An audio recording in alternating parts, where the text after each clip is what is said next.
Hola, ¿qué tal? Muy buenos días, muy buenas tardes o muy buenas noches, dependiendo en qué momento del día vean este su podcast, Psicología Social, más allá de lo social.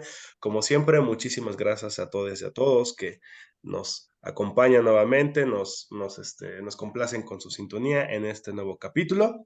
Y como siempre, estoy acompañado de mi buen amigo colega Miguel Ángel Pérez García. ¿Qué tal, Miguel? ¿Cómo te va?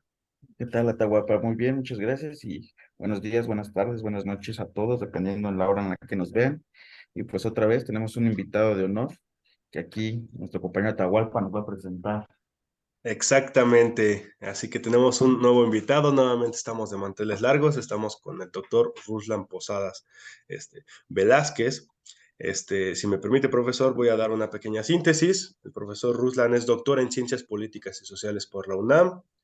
Asimismo, es autor bueno, aparte de ser doctor en Ciencias Políticas y Sociales por la UNAM, es profesor e investigador de tiempo completo de la Universidad Autónoma de la Ciudad de México, en el plantel Casa Libertad, en el que desarrolla entre diferentes materias un seminario que lleva el título de El léxico de la política en la globalización. Asimismo,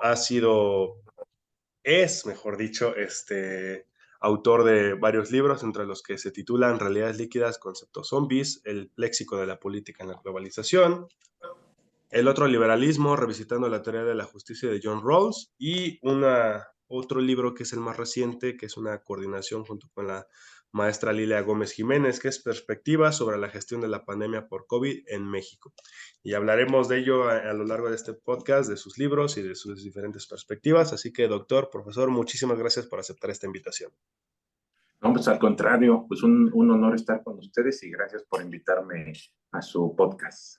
Al contrario, el placer es todo nuestro, profesor.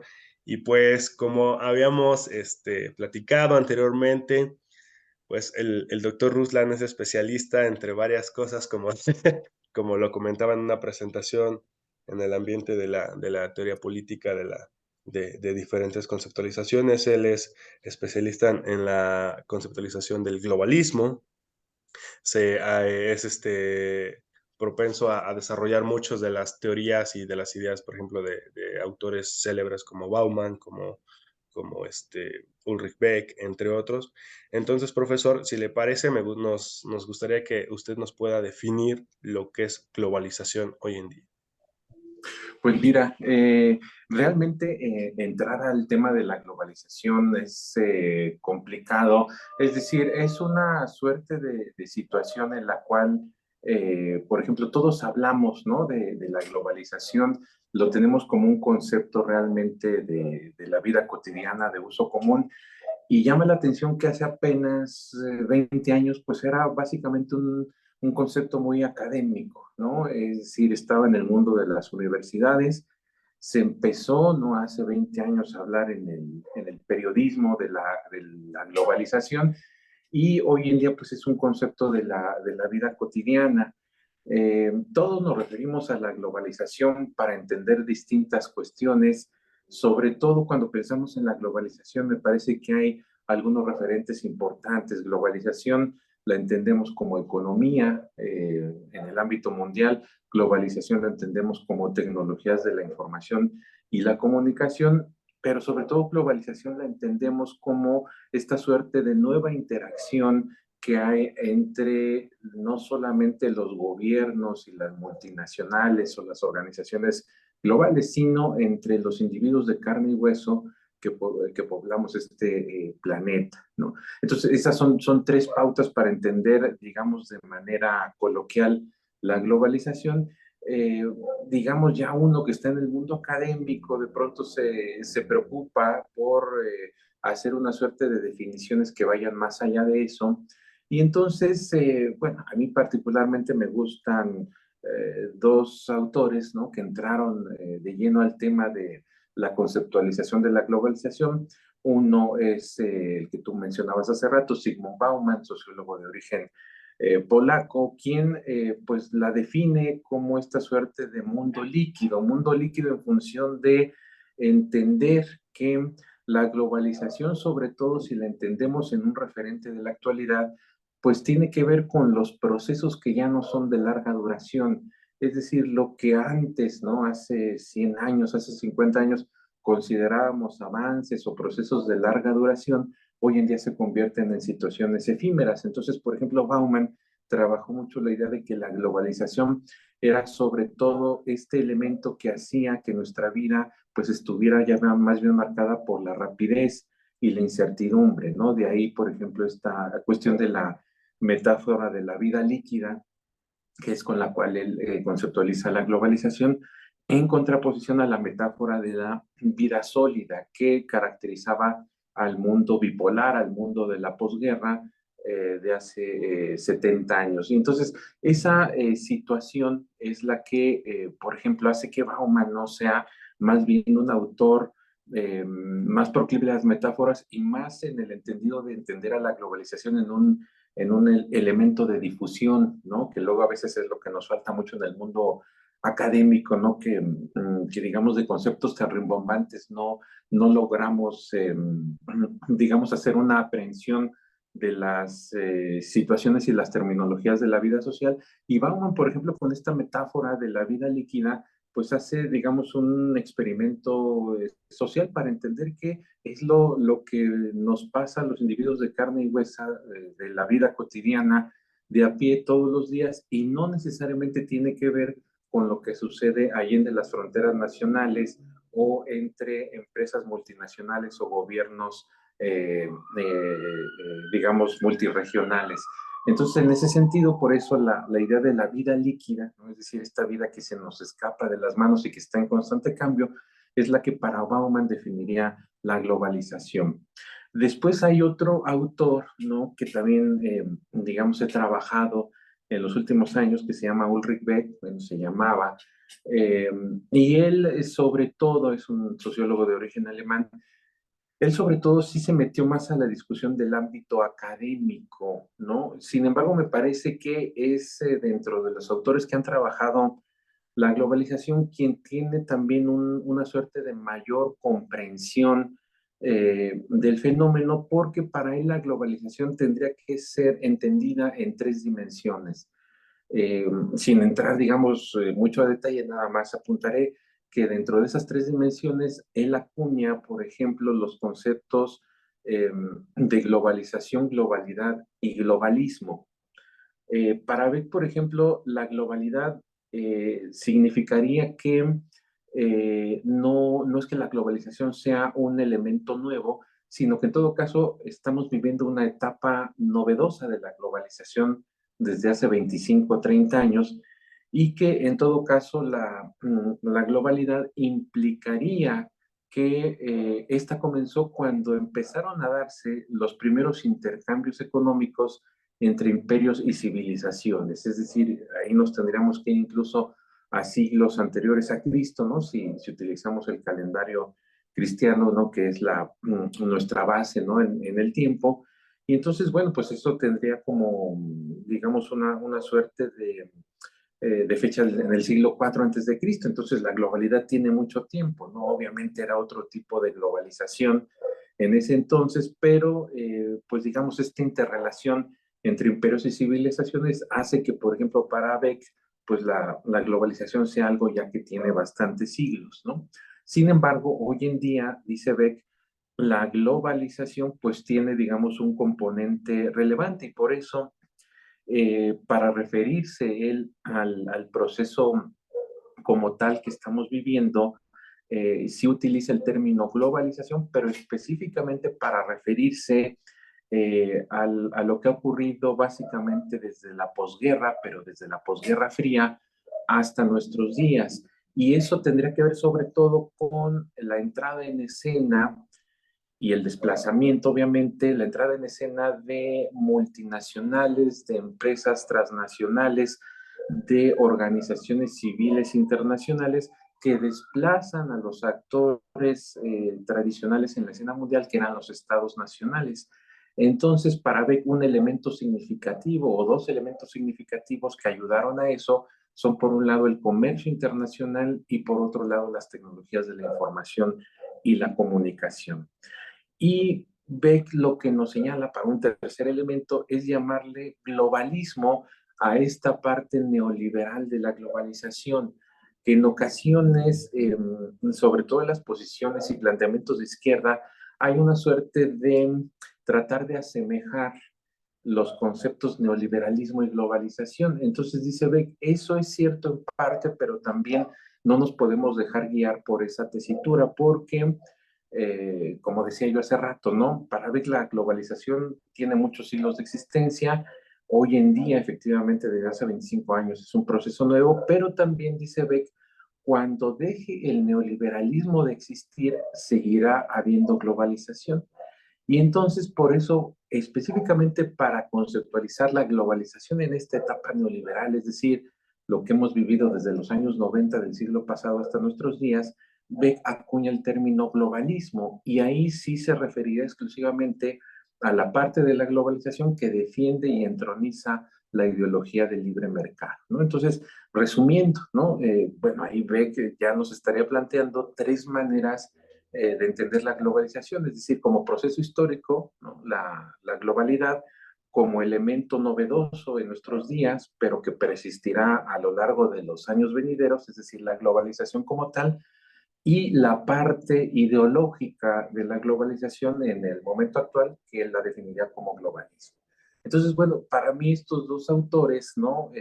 Digamos, sin hacer un menosprecio de los demás y las demás que han trabajado en la globalización, me parece que son los que más clarifican terreno para poder entender en la vida cotidiana y en un sentido incluso menos academicista todo lo que implica la globalización. Muy bien, profesor, muchísimas gracias. Y justamente esta cuestión importante que resalta usted en su libro, que aprovechamos para mencionar uno de ellos, que es el que mencionaba, Realidades líquidas y conceptos zombies, el léxico de la política en la globalización, para quien tenga la oportunidad de adquirirlo, la verdad es un excelente libro. Ya tenemos aquí al autor para que lo desarrolle muchísimo, muchísimo más extenso, pero justamente, profesor, en su libro menciona algo que acaba de desarrollar lo que es el globalismo, globalización y globalidad. Entonces, esta delimitación y esta conceptualización que puede al mismo tiempo ser un tanto confusa por creer que es lo mismo, ¿no? Y a pesar de que usted lo desarrolle, tal vez la gente que no se adentro no tenga ese conocimiento para desarrollar estos conceptos, o que estemos en el proceso de aprenderlos y se llegue a confundir esta situación, ¿no? De por medio. Pero entonces, con esta gama de conceptualizaciones que ha realizado de globalización, globalismo y globalidad, y mencionando algo muy importante, la idea de que a pesar de que se llegue a erradicar o terminar el liberalismo, desde su perspectiva, ¿cómo percibe ese futuro de la globalización, con o sin liberalismo de por medio? Pues mira, no es que Ulrich haya sido un profeta, ¿no? Pero bueno, estamos asistiendo quizá a la primera parte de la desarticulación del modelo neoliberal que comanda la globalización. Y sobre todo lo expreso por lo siguiente, es decir, esto se da tanto en gobierno, o se está dando tanto en gobiernos de derechas como de izquierdas, un regreso paulatino a la rectoría del Estado, es decir, del gobierno, en distintos elementos de la conducción de la política económica.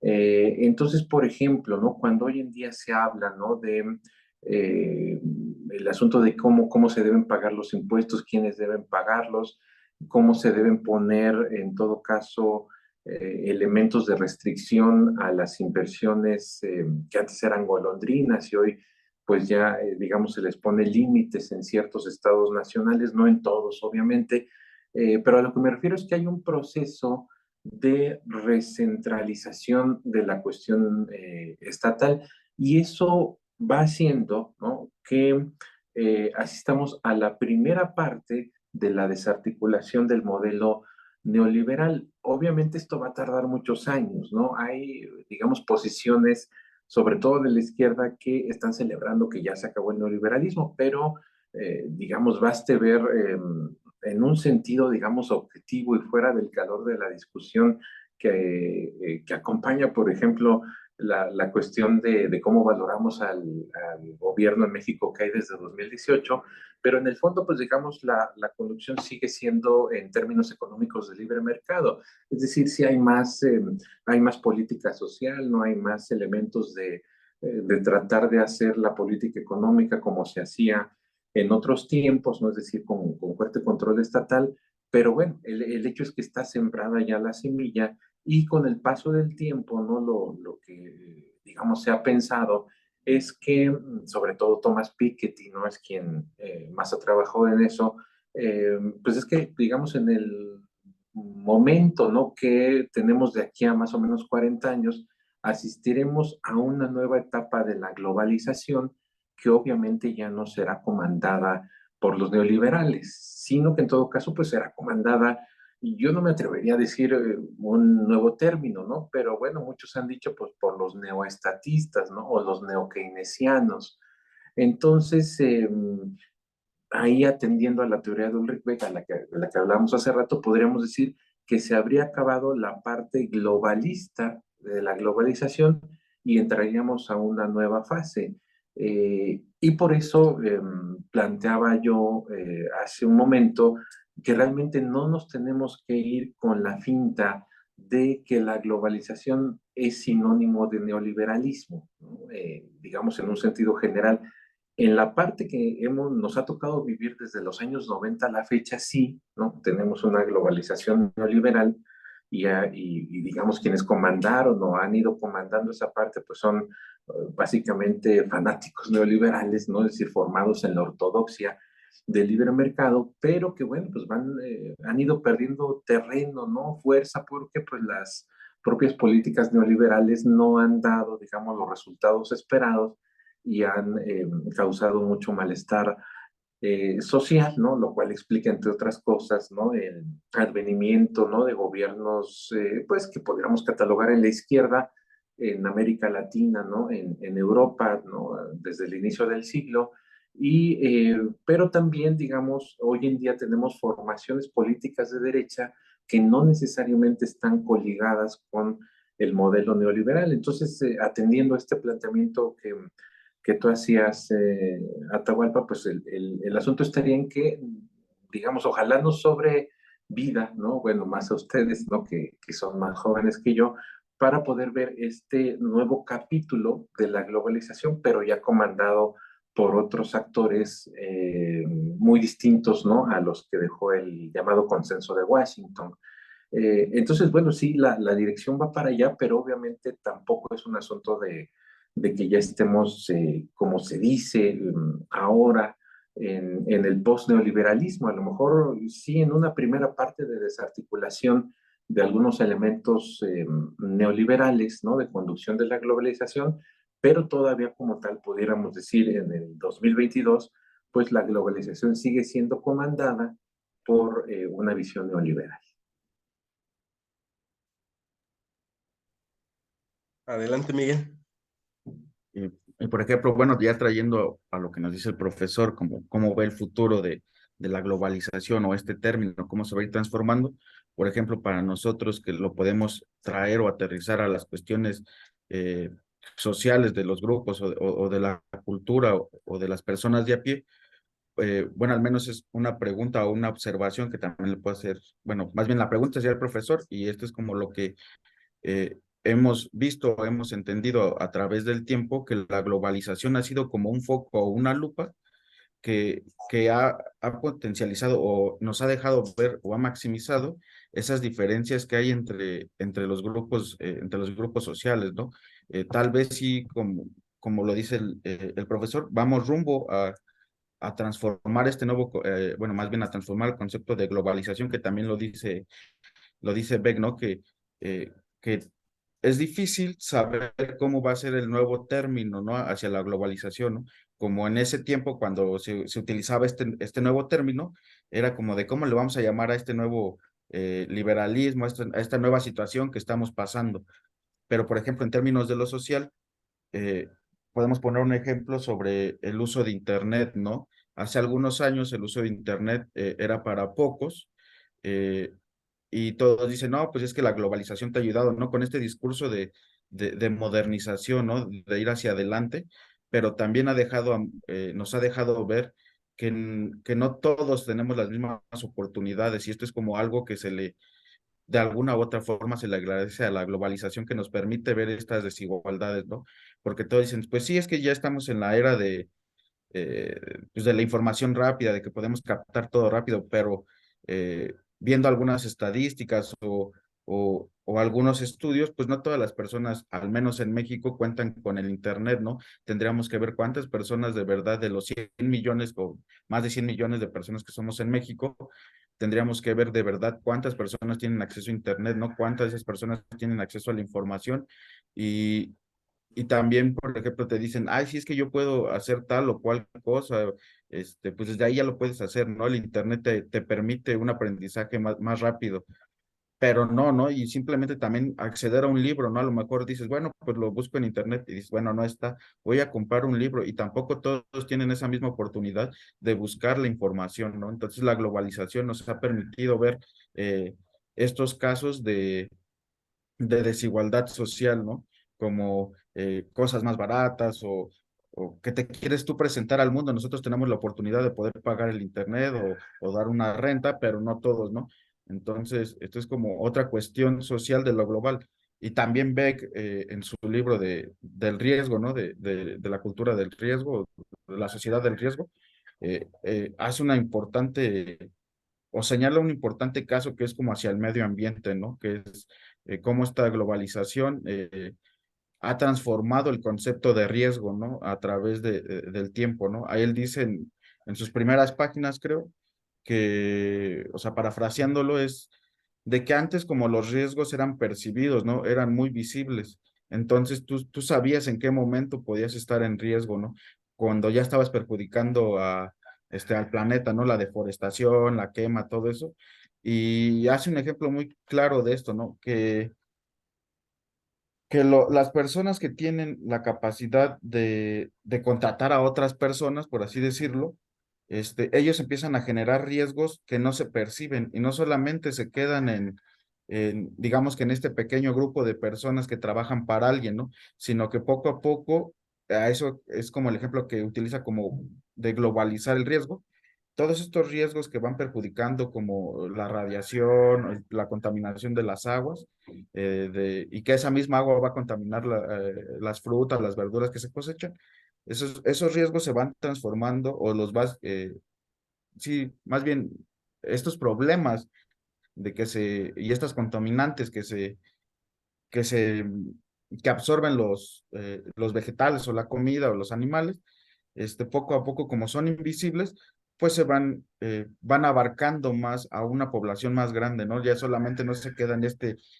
espacio, en esta localidad, sino como se va transportando estos alimentos, estas verduras, pues también se va expandiendo las enfermedades, los riesgos sanitarios, etcétera. Sí, es correcto, Miguel. Son muy buenas apreciaciones las que haces y eso da pauta, ¿no? A entender, digamos, otra perspectiva importante, a mi parecer, que trabajó Ulrich Beck al momento de conceptualizar la globalización, que esta, bueno, es anterior, ¿no? A la tríada de conceptos de los que hablábamos hace rato, y que Beck sobre todo retoma la idea de la sociedad del riesgo para empezar a caracterizar la globalización a partir justamente del accidente nuclear en la planta Vladimir Ilich Lenin en Chernobyl a mitad de los años 80 del siglo pasado, que bueno, pues hizo una nata tóxica, ¿no? En el cielo de Europa y cuyos efectos, ¿no? Pues al día de hoy pues nos habla, ¿no? De que prácticamente todo el océano Pacífico, ¿no? Está contaminado, pues, de esa nata nuclear, ¿no? De residuos nucleares y que, bueno, pues al día de hoy, pues es imposible pensar que los habitantes, digamos que digamos, rodeamos, ¿no? El área del Pacífico, pues estemos eh, digamos, inocuos, ¿no? A esta radiación. Es decir, ya eso nos afectó a todos, ¿no? Como tú dices, en lo que comemos, ¿no? en términos del aire que respiramos, ¿no? Hay una afectación ambiental importante. Y bueno, lo que antes, por ejemplo, decía Beck, se pensaba que pues había un accidente, ¿no? En un lugar del mundo, ¿no? Pues era problema de ese lugar del mundo. Si estábamos alejados a miles de kilómetros de distancia, pues no había problema. Pero la sociedad del riesgo efectivamente lo que hace es democratizar, por así decirlo, toda la situación del riesgo, ¿no? Lo vimos, por ejemplo, o lo estamos viendo con la pandemia actual por COVID-19 en curso, que finalmente en una conceptualización de hace pues 100, 150 años, pues podría decirse, bueno, pues hay un brote, ¿no? De cólera, ¿no? En África, pero bueno, pues será un problema de los africanos, ¿no? Entonces, bueno, pues los ciudadanos europeos y americanos no tienen de qué preocuparse, pero como justamente la globalización hace que estemos en una constante interrelación, ¿no? Entre, digamos, habitantes de distintas partes del planeta, pues la diseminación, por ejemplo, de las enfermedades, pues es un asunto de nuestros días, ¿no? Y lo vimos con la actual pandemia por COVID-19. Entonces, este sería, digamos, el ejemplo máximo, ¿no? Actualizado de la sociedad del riesgo.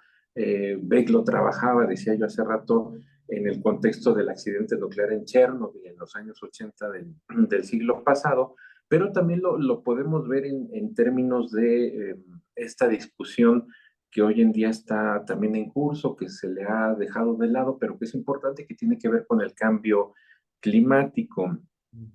Todo, digamos, estos elementos, ¿no? Que antes se consideraban como elementos de progreso, ¿no? La industrialización del mundo, ¿no? Sobre todo del mundo occidental, pues desecha, digamos, miles, pues de millones, ¿no? De toneladas de basura y contaminación al medio ambiente, al aire principalmente. Entonces, digamos, esta polución que se va haciendo también muy amplia, pues obviamente nos va afectando, ¿no? Y tiene efectos, por ejemplo, en esto de la capa de ozono, ¿no? Y va haciendo, pues, que, por ejemplo, hoy en día la cuestión de cómo estábamos acostumbrados a percibir las temporadas del año, pues prácticamente haya desaparecido. Entonces, este sería, digamos, otro ejemplo de cómo ahora ya la idea de la sociedad del riesgo nos pega a todos, es decir, les pega a los ricos, a los pobres, ¿no? A los no tan ricos y a los no tan pobres, es decir, el riesgo se democratiza y por eso un ritmo que decía, pues esa es otra manera de entender también la globalización y esa suerte de incertidumbre que, por ejemplo, hace 200 años se consideraba como que no podía existir, ¿no? Porque los países en desarrollo pues eran punto y aparte respecto a los países subdesarrollados en vías de desarrollo,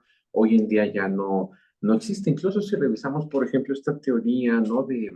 De pues muy latinoamericana, ¿no? Del centro y la periferia, pues antes se consideraba que básicamente los riesgos estaban sobre todo destinados a la periferia, ¿no? Y la riqueza y la prosperidad a los países del centro. Pero bueno, lo que plantearía esta teoría de la sociedad del riesgo de Ulrich Beck y que después sigue Niklas Luhmann, eh, pues es que ya, digamos, ningún habitante del planeta nos podemos sentir liberados, ¿no? De esta idea del riesgo porque va a ser algo con lo que tengamos que vivir. Y esa es otra manera interesante de percibir a la globalización, es decir, por eso, y qué bueno que lo apuntas, Miguel, yo decía al inicio, o sea, hay quien dice la globalización es economía, ¿no? La globalización es tecnologías de la información y la comunicación, la globalización es avances médicos, ¿no? Científicos, pero también la globalización, y deberíamos quizá trabajar con más asiduidad a ese tema, es riesgo, ¿no? Y es riesgo que tiene consecuencias globales y que pues en algún momento, ¿no? Digamos, de seguir esta continuidad, pues sí puede poner en entredicho la propia historia de la humanidad, es decir, esto que antes solamente era motivo, ¿no? De discusiones religiosas, ¿no? O teológicas, pues hoy en día lo tenemos a la orden del día y bueno, pues sí pone en jaque la propia existencia de esto que se da en llamar la civilización humana, ¿no? O nos pondrían en el entredicho, ¿no? De que realmente, pues, todo este proceso que tendemos a llamar civilizatorio, pues va a ser o está haciendo que la propia humanidad cabe su propia tumba.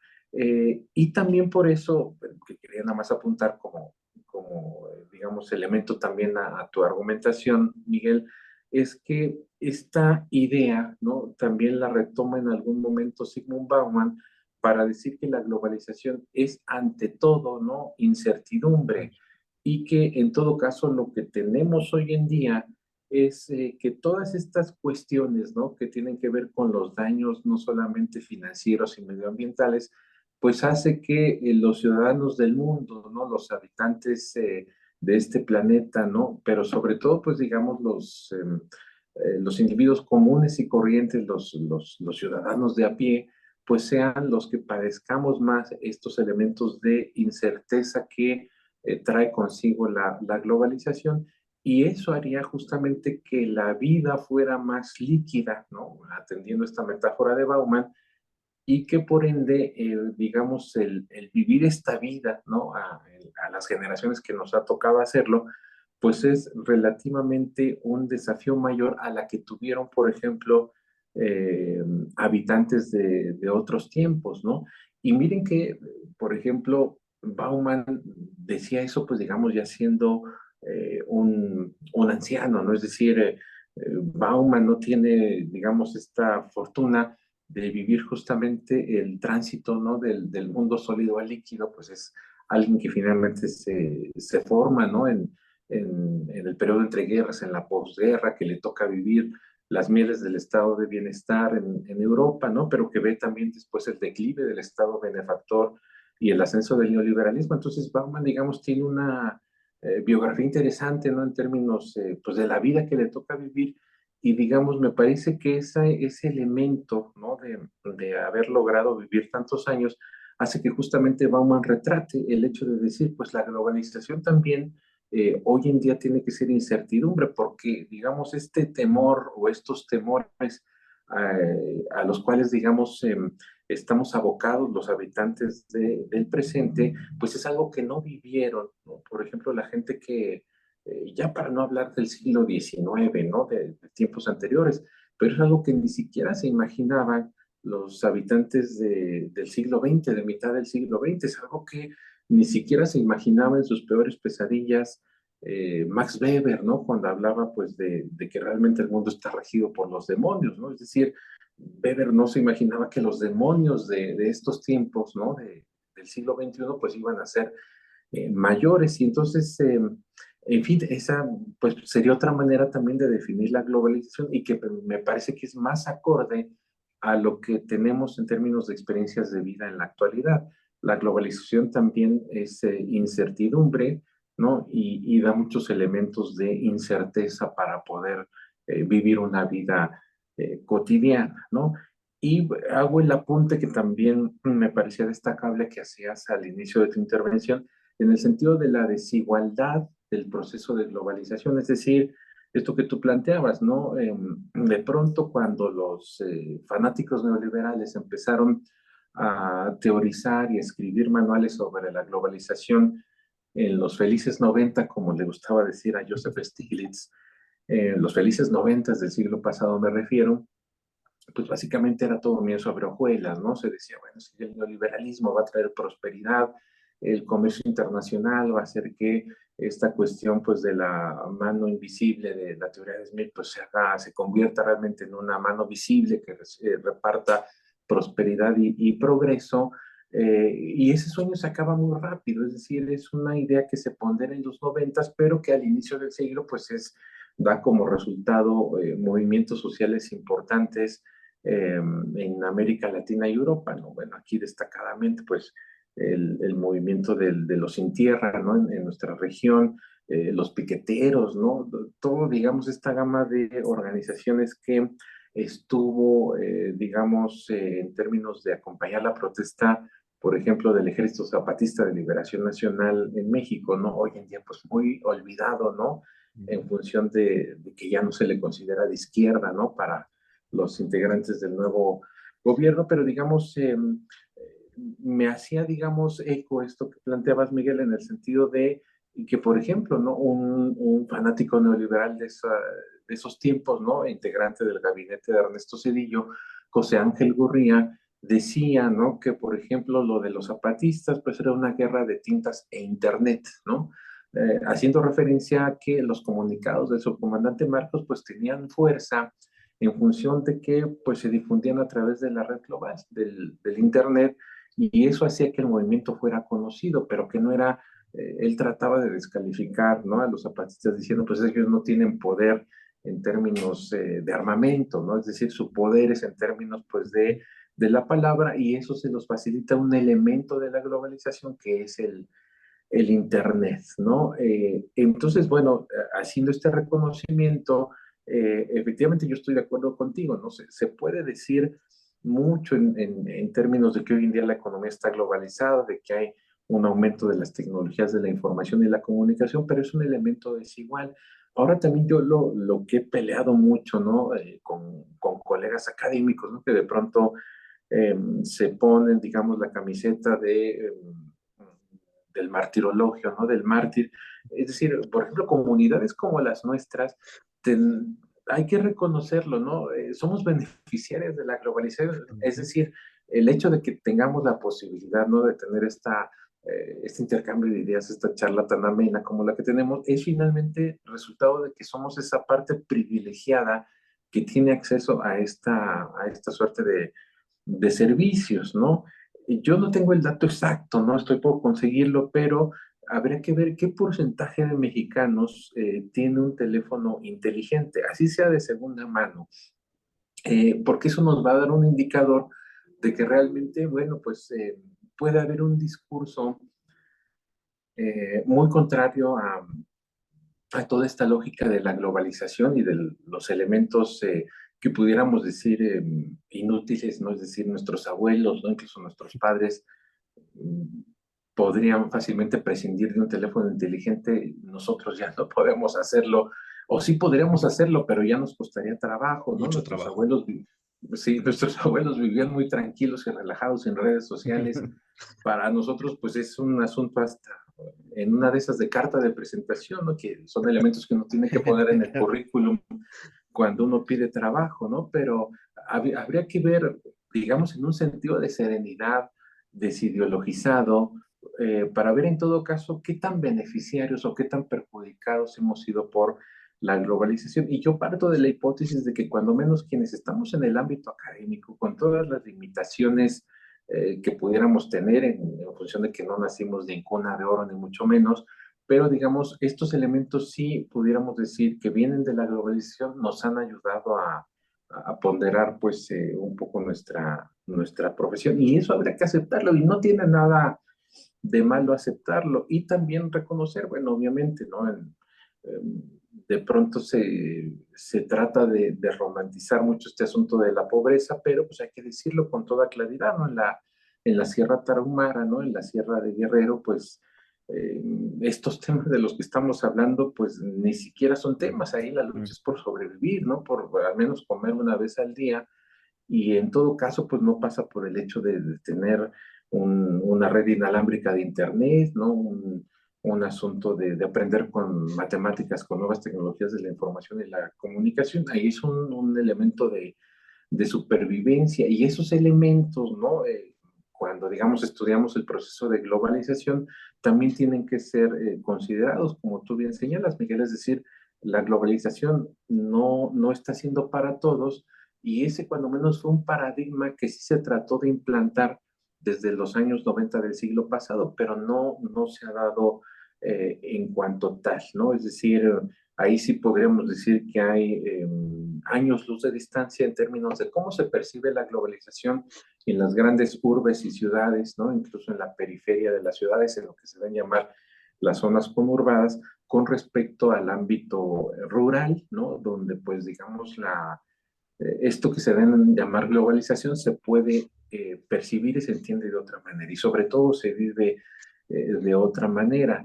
Y también nos da pie, y simplemente como un elemento del corolario, yo quisiera decir que, por ejemplo, con todos estos temas, ¿no? Que en las ciencias sociales y políticas nos trae la globalización, parece que de los que han quedado, digamos, en el olvido, ¿no? O en el pasado, que ya pareciera que no importan, son justamente los temas de la pobreza, ¿no? Es decir, bueno, ahora con todo este asunto de que lo importante es la rendición de cuentas, la transparencia, los procesos electorales, los procesos políticos, pues está el asunto de que la pobreza es un tema que, bueno, pues se combate con política social, cualquiera que ésta sea, pero pues otra vez es el asunto, ¿no? Es decir, ¿qué tanto, por ejemplo, sabemos de la condición de la gente que vive en la Huasteca Potosina, ¿no? En la Sierra Tarahumara, ¿no? En los altos de Chiapas, ¿no? Que digamos vive en condiciones incluso que podríamos decir son de preglobalización y de las cuales pues ya no nos ocupamos mucho porque también consideramos que no son temas propios ya de nuestra disciplina, ¿no? O cuando menos, no sé, tendría quizá yo que revisarlo más a fondo, pero ya no hay, digamos, campos de investigación, líneas de investigación o textos, ¿no? O tesis de alumnos que hablen sobre los temas de la pobreza, que sí era un tema importante hace apenas 40 o 50 años y que hoy se ha dejado de lado, ¿no? Y que esa es una de las maneras en las cuales también para mí se ha tratado como de decir la globalización, pues realmente ha resuelto esos temas y hoy en día ya no tenemos que ocuparnos de unos, sino de otros. Yo también a veces estoy un poco en brete con algunos colegas, ¿no?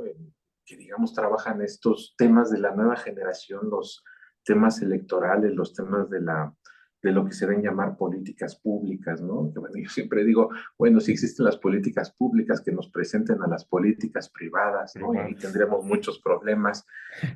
Pero bueno, hay temas como la cuestión del combate a la pobreza que se han dejado de lado. Y sí, efectivamente, la rendición de cuentas, el accountability es importantísimo, ¿no? En los gobiernos democráticos, pero también los gobiernos democráticos pues debían entrarle más al tema por ejemplo, ¿no? ¿Qué se hace con la pobreza? Es decir, hoy en día, ¿no? Que incluso con un gobierno de izquierda en nuestro país, pues la pobreza ha aumentado, ¿no? Que hay condiciones estructurales y superestructurales que la definen efectivamente, pero que es un tema que hemos dejado de lado, ¿no? Entonces, eso me parece que tiene que ver también con un asunto más de perfil ideológico de la globalización que ha permeado en las ciencias sociales. Y yo simplemente remataría con decir algo que también digo mucho en clases. Revisemos, por ejemplo, los planes y programas de estudio, ¿no? De ciencia política, ¿no? Y administración pública en distintas universidades, no solo públicas, sino privadas. Hace 40 años los planes de estudio sí se daban el lujo, ¿no? De, por ejemplo, incorporar temas como estos, ¿no? Como la pobreza, ¿no? El subdesarrollo, la teoría de la dependencia, ¿no? Incluso análisis comparativos, ¿no? Entre distintas maneras de entender el mundo. Y hoy en día los planes de estudio de la ciencia política se reducen básicamente o a temas, ¿no? De procesos político-electorales o a temas que tienen que ver con lo que se dan llamar políticas públicas y con algo de gestión administrativa y parémosle de contar, ¿no? Entonces, yo sostengo que ahí sí hay un triunfo, ¿no? De la visión neoliberal de la globalización que permeó en nuestras disciplinas y con el cual, en términos generales, la mayor parte de las científicas y científicos sociales estamos de acuerdo, es decir, como hay una suerte de inmovilidad que no nos permite despegarnos de un manual, ¿no? Y entonces, bueno, pues si tocamos esos temas, pues somos, para el caso de nosotros, ¿no? Politólogas, politólogos famosos, ¿no? Entonces, bueno, pues sí, él habla de transparencia, de accountability, ¿no? De análisis de política pública, y ya, ¿no? Pero el mundo exterior, ¿no? El mundo que va más allá de eso, pues se ha dejado de lado. Entonces, coincidiría yo ahí con este colega del Colegio de México, Fernando Escalante Gonzalvo, en el sentido que si hay un triunfo cultural del neoliberalismo en nuestras disciplinas, y eso para mí es gravísimo porque ha dejado de lado otro tipo de estudios y de elementos y herramientas que antes para las ciencias sociales y políticas eran importantísimos. Sí, exacto. Y por ejemplo, ahorita que mencionó eso, yo me había dado cuenta en psicología social, en los 5 años de la carrera que estuve, eh, una de mis quejas, por así decirlo, personales fue el que se repetían los temas de estudio continuamente. Y justamente ahorita con lo que acaba de mencionarnos, pues me doy cuenta que es como un tema pues globalizador, ¿no? Que la globalización se hizo como que los problemas sean globales, ¿no? Y con respecto a la pobreza también, ¿no? O sea, como que pues ya no se difunde tanto estas imágenes o estas problemáticas sobre la pobreza, sino más de, por ejemplo, los temas sociales, ¿no? Y no quiere decir que tengan menor importancia, ¿no? Pero a los feminicidios, el feminismo, la educación, ¿no? Y son temas que constantemente se repiten en los temas de investigación de algunos de los compañeros, ¿no? Se han dejado las comunidades fuera. Yo mismo lo vi que pues al menos en 30 o 40, bueno, pues sí, 30 o 40 años, no ha habido muchos estudios sobre el medio ambiente que tengan que ver al menos con nuestra disciplina, con la psicología social, es como se ha dejado de lado y como no se ven como entes, como personas, pues por eso al menos siento yo que no se toman en cuenta, porque como es un tema que no es palpable o que no lo puedes ver, pues digamos, en algo, se te hace difícil de conceptualizarlo, ¿no? De decir, bueno, esto es parte también de lo que es psicología social, esto es parte de lo que involucra a la sociedad. Y sí, claro, la globalización, pues sí, nos han cerrado en estos temas, de alguna forma decirlo, virales, que se han hecho en las redes sociales que también han potencializado como este interés a estudiarlos, ¿no?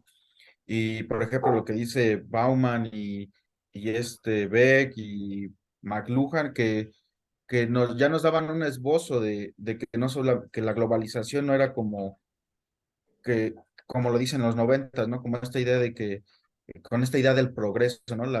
Ellos nos iban a dar, junto con el neoliberalismo, ¿no? Que todo iba a ser progreso, a todo nos iba a ir bien, ¿no? Pero también ellos nos permitieron ver que la globalización es ambivalente, ¿no? Por un lado nos puede traer cosas buenas, como ya lo mencionó usted, ¿no? Que podamos estar aquí a través de estos medios y poder hacer esta entrevista, debatir o platicar algunos temas, pero también nos dejó ver que hay otros problemas o hay otras personas que tienen problemas que no tenemos o que no nos pasan ni por la mente, ¿no? Pero también esta misma globalización y el Internet nos ha dejado ver esos pequeños problemas. Ya dependerá de nuestros sesgos que tengamos hacia qué dirigir nuestra atención, pero sí, justamente eh, podemos decir que la globalización es ambivalente y es como un arma de doble filo, ¿no? A ellos les ha perjudicado, también nos ha beneficiado de alguna u otra forma, y justamente se me vino a la mente con lo que platicaba, ¿no? Nosotros, respecto a la pobreza, ¿no? De algunos lugares, qué tan beneficioso a lo mejor sea, este, que luchemos por ellos, por el internet o cosas así, ¿no? Que a lo mejor a ellos, en lo personal, pues sí, ¿no? O sea, ellos buscan la forma de sobrevivir, ¿no? Ellos tienen otras prácticas que a lo mejor para nosotros son muy ajenas, pero para ellos es su cotidianidad, ¿no? Y también tendríamos que buscar qué tan beneficioso sería el Internet o qué tan beneficioso sería este tipo de globalización y entre comillas, este discurso del progreso, ¿no? Que como hemos visto, este discurso del progreso, tanto en mineras como en otros problemas, pues ha sido más perjudicial a las comunidades. Entonces, también nosotros, pues, como lo dijo en algún momento el Ejército Zapatista de Liberación Nacional, pues podemos ser la voz de los que no tienen voz, ¿no? Como, como, como si ellos, que son la mayoría, que es lo peor, ¿no? Que son la mayoría estas personas que no tienen acceso a algunos recursos, la globalización nos ha hecho ver como que es la minoría, ¿no? O sea, lo ha transformado esta idea de que pues no, ya todos estamos bien y son muy pocos los que están mal, ¿no? Cuando es al contrario, la mayoría está cada vez peor o están mal y son pocos los que de verdad tienen esta fortuna de tener algunos privilegios. Sí, totalmente de acuerdo contigo y pues yo añadiría, bueno, o insistiría el hecho de que de pronto desde las ciencias sociales y políticas, ¿no? En la cual considero, bueno, sin, digamos, entrar tan de lleno, porque ustedes son los especialistas en la materia, pero la psicología social pues también tendría mucho que decir en eso. En fin, dentro de la amplia gama de las ciencias sociales y políticas, esos temas están totalmente descuidados, ¿no? Son desiertos, ¿no? A mí realmente me pasma el hecho de que hoy en día, pues, la situación del debate, ¿no? Por ejemplo, nacional, en términos de nuestros gremios, ¿no? De las ciencias sociales, pues sea el hecho de que el INE no se toca o el INE sí se toca, ¿no? Y como que todo acaba ahí, y digamos, a lo mejor es un tema importante de coyuntura, yo no digo que no, pero bueno, pues otros temas se dejan de lado y me parece que son temas incluso más importantes, ¿no? Que el que puede concitar la coyuntura actual. Pero bueno, pues en eso estamos metidos al día de hoy el gremio politológico, ¿no? Para hablar del mío y bueno, pues es una situación terrible, ¿no? Más allá de lo que se puede debatir, el hecho es que se aprobará, ¿no? Tal o cual modificación, la vida continuará y los problemas, ¿no? Perentorios de la gente continuarán y a eso me parece que nos debíamos abocar más que a cuestiones, ¿no? Que sin, como tú dices, dejar de ser importantes no quiere decir que sean las únicas. Exacto. Así es, profesor, justamente algo que mencionaba Miguel de suma importancia, el hecho de que en psicología social nosotros analizamos diferentes problemáticas, diferentes cuestiones psicosociales, como siempre lo definimos. Esta cuestión, evidentemente, ¿no? De la percepción de la globalización, la percepción del neoliberalismo, como esta idea de que ha beneficiado a unos cuantos y ha perjudicado a unos muchos, coloquialmente hablando, en la cual este tipo de situaciones no es bien recibida por las personas que, pues, evidentemente no somos beneficiadas, como usted dice, ¿no? No nacemos en una mina de oro, no nacemos con todos los privilegios y con todos los beneficios que muchas de las personas sí tienen. Entonces, aquí esta cuestión importante resaltar, me gustaría relacionarlo con otro de sus libros que tengo aquí, igual que habla sobre el otro liberalismo, revisitando la teoría de la justicia de John Rawls, igual para quien tenga la posibilidad de leerlo, un excelente libro. ¿Qué tan cercano, profe, o qué tan lejana está estos dos conceptos que usted desarrolla o que trata de ejemplificar sobre la teoría de la justicia de John Rawls? ¿Están, valga la redundancia, qué tan cercano o alejados están de esta idea de búsqueda de justicia, de equidad o no dentro de esta misma cuestión del neoliberalismo o de la globalización como hoy en día se percibe, teniendo en cuenta como lo que usted mencionó, que son cosas totalmente distintas, la globalización y el neoliberalismo, pero qué tan cercano o lejano está esta perspectiva para usted? Sí, gracias, Rodrigo, por hacer referencia a los textos, ¿no? De pronto, uno como, pues, digamos, docente, ¿no? Investigador, tiene a veces la preocupación de decir, bueno, una de esas, pues, te leerán, ¿no? En el mejor caso, algunos colegas, ¿no? La gente que dictamina tus textos, ¿no? También, con mucha suerte, tus alumnos, ¿no?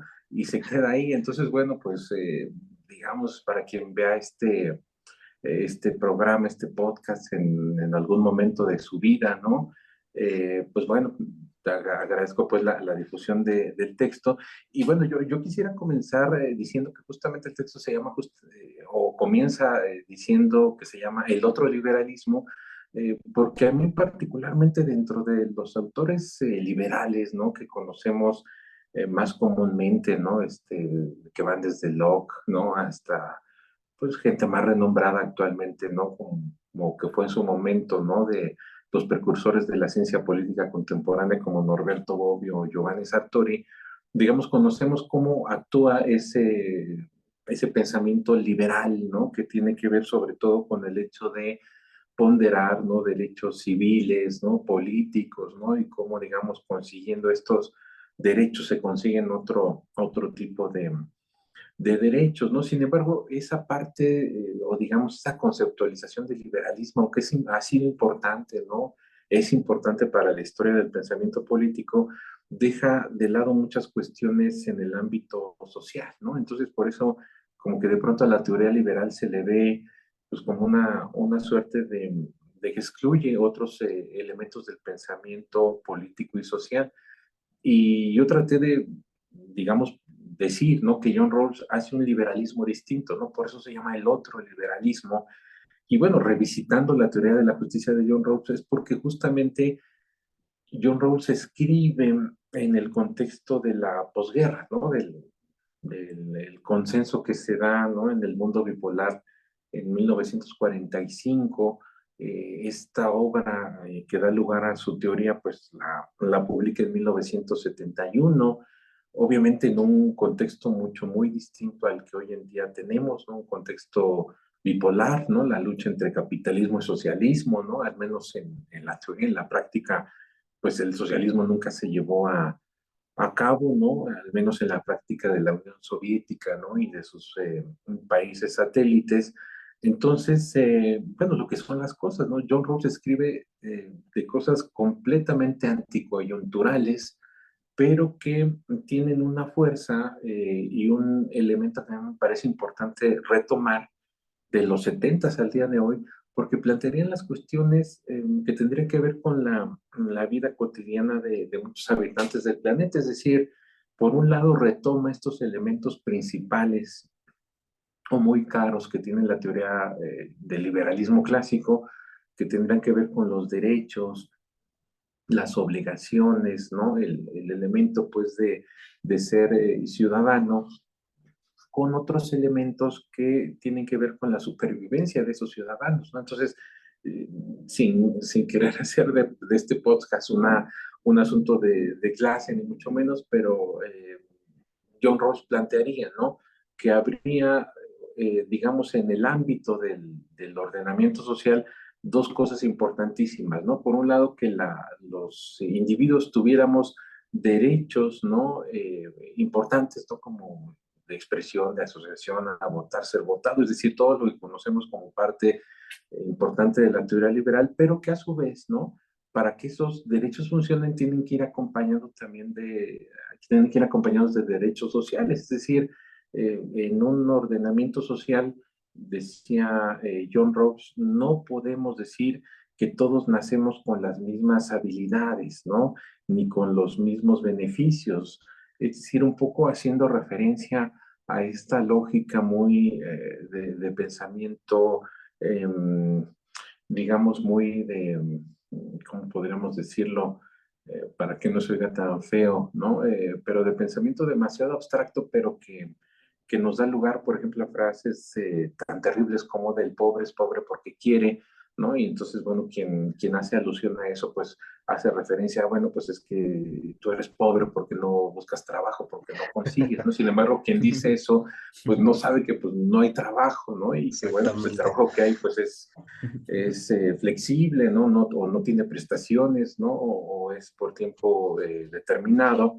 Pero en fin, digamos, saliéndose de esa lógica, ¿no? Lo que Rawls pensaba es que efectivamente en un mundo, ¿no? Donde pues no todas las personas no tenemos las mismas capacidades ni habilidades, pues obviamente los que van a sobrevivir y los que van a tener mejores condiciones de vida, pues son los que sí tienen esas condiciones de habilidades innatas y también desarrolladas a partir justamente del contexto en el que les toca vivir, ¿no? Pero para Rawls, pues la pregunta importante es qué hacer con lo que él llamaba los menos aventajados, ¿no? Con las personas que por alguna cuestión de lotería de la vida o de azares del destino, pues estaban en una condición de inferioridad respecto a quienes sí tenían condiciones y habilidades. Entonces, eso John Rawls lo llamó a hacerse cargo del ámbito de la injusticia social. Y para eso, ¿no? Entonces, él desarrolla, ¿no? Dos principios de justicia básicos, ¿no? El primero tendrá que ver justamente con consolidar derechos civiles y políticos, pero que un segundo principio debiera acompañado también de la fortificación de derechos sociales. Y esos derechos sociales solamente eran el resultado de que los individuos que tuvieran algún elemento de mayor ventaja respecto a los que no, tenían que hacerse cargo de esas desigualdades. Es decir, esto que se tradujo al castellano como las cargas sociales, es decir, los elementos, ¿no? Que tenía que conducir finalmente pues, el gobierno, el Estado, a partir justamente de la distribución de la riqueza, ¿no? O lo que conocimos en un sentido menos abstracto como, pues tiene que haber políticas sociales, evidentemente para quienes no estén en un ámbito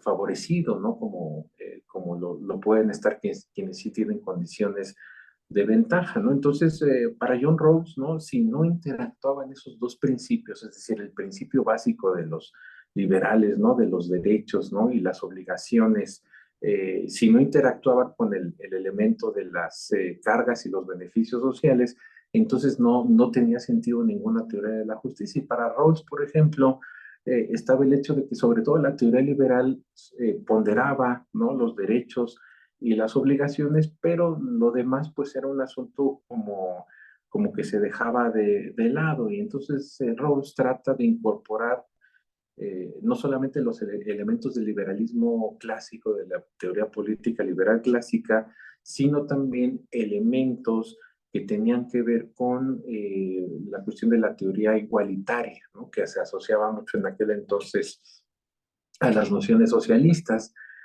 pero que no era en cuanto tal, ¿no? Sino simplemente el elemento de cómo se le daba a la gente menos aventajada posibilidades de coexistencia, ¿no? En un contexto de desigualdades. Entonces, por ejemplo, para Rawls, una auténtica justicia no tenía nada más que ver con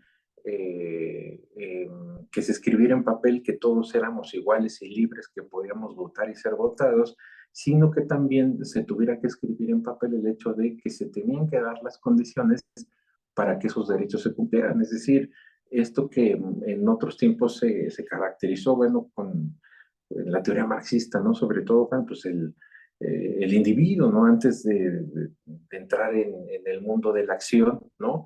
Pues tiene que estar bien alimentado, ¿no? Tiene que tener una vestimenta digna y un lugar digno también donde vivir, ¿no? Y ya después viene todo lo demás. Entonces, bueno, esa cuestión de igualitarismo, ¿no? Cuando menos en un sentido general, es por la que abogó John Rawls, y por eso a su, digamos, teoría, ¿no? Se le llamó liberalismo igualitario, que no dejó conformes ni a liberales, porque decían es que Rawls se parece más a los socialistas, ni a socialistas, ¿no? Porque decían es que Rawls pues es de los clásicos liberales, ¿no? Pero que me parece abre un campo de acción, ¿no? Sobre todo para definir y debatir los elementos que debían tener las ideas de la justicia ya en un mundo más cercano al nuestro, ¿no? Y bueno, ¿por qué se publicó esto? ¿Por qué escribí esto? Porque otra vez, como otros tantos temas de los que hablábamos hace rato, pues ya la idea de la justicia la consideramos como superada, ¿no? Es decir, con este paradigma, ¿no? Con el cual de pronto se nos envuelve esto de vivimos en un estado de derecho, ¿no? Entonces, bueno, consideramos que ya la justicia está dada, ¿no? Entonces que no hay como elementos para volver a rediscutirla. Y lo que Rawls pensaba es que con el paso del tiempo la justicia tenía que hacerse también entre generaciones, ¿no? Y que entonces elementos, ¿no? Que de pronto se podían considerar justos en una época, en otra época ya podían ser injustos, ¿no? Por el sentir social de la nueva época, y que en ese sentido debíamos estar atentos a una suerte de redefinición, ¿no? O de ver qué tanto la justicia estaba realmente funcionando, ¿no? Por eso Rawls tenía pues este apotegma, ¿no? La justicia es el elemento principal de las instituciones sociales y de los sistemas de pensamiento, ¿no?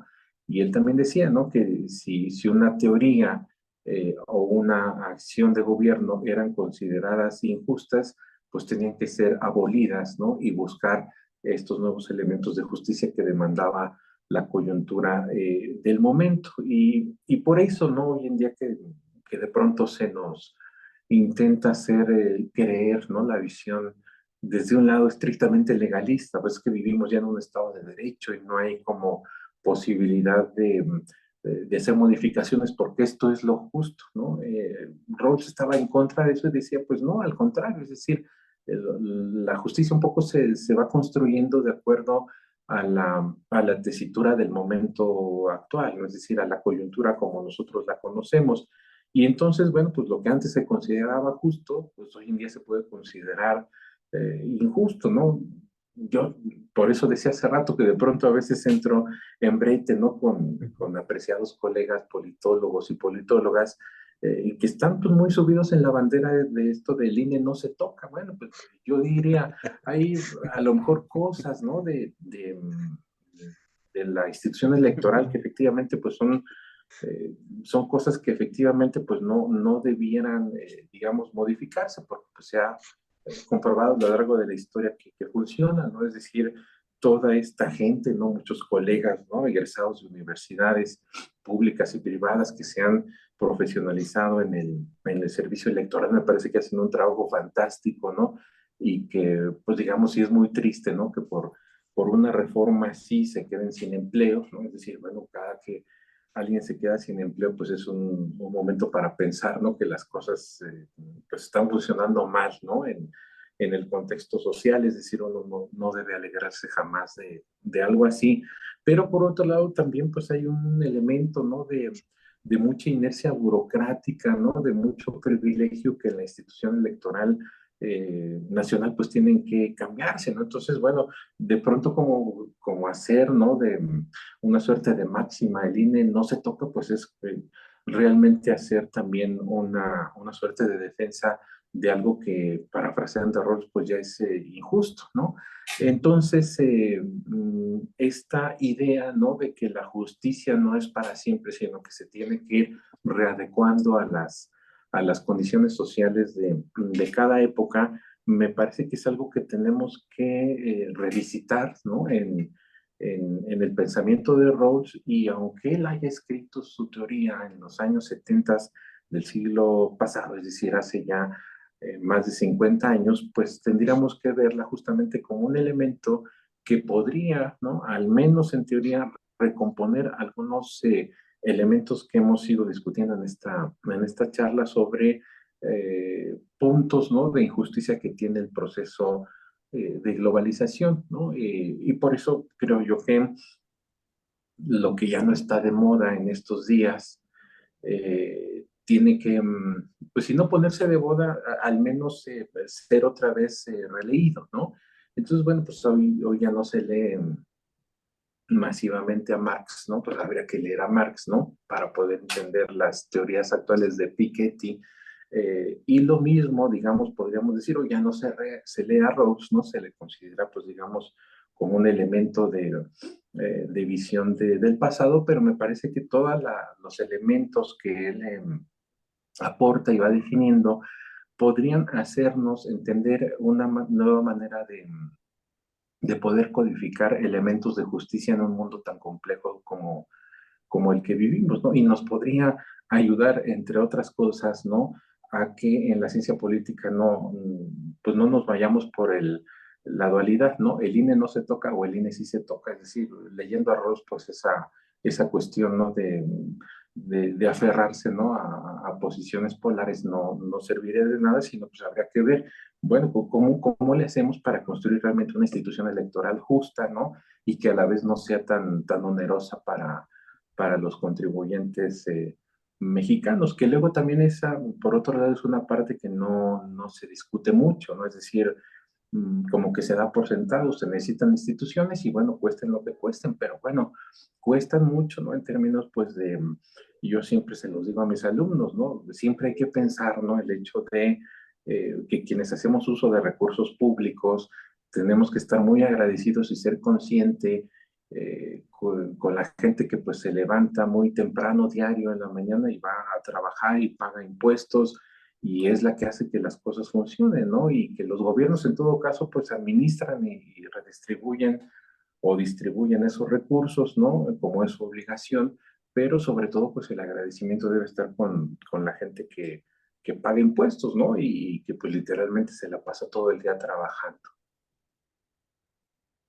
Así es, justamente, profesor, eso es algo que, para los que no saben, también tuve el gusto de tomar clase con el profesor Ruslan y justamente es algo que él mencionaba continuamente en sus clases, ¿no? Que debemos de tener esa perspectiva, eh, si se puede decir, esa perspectiva agradecida, ¿no? Como usted lo acaba de mencionar, en el hecho de tener esta idea de que gracias a de diferentes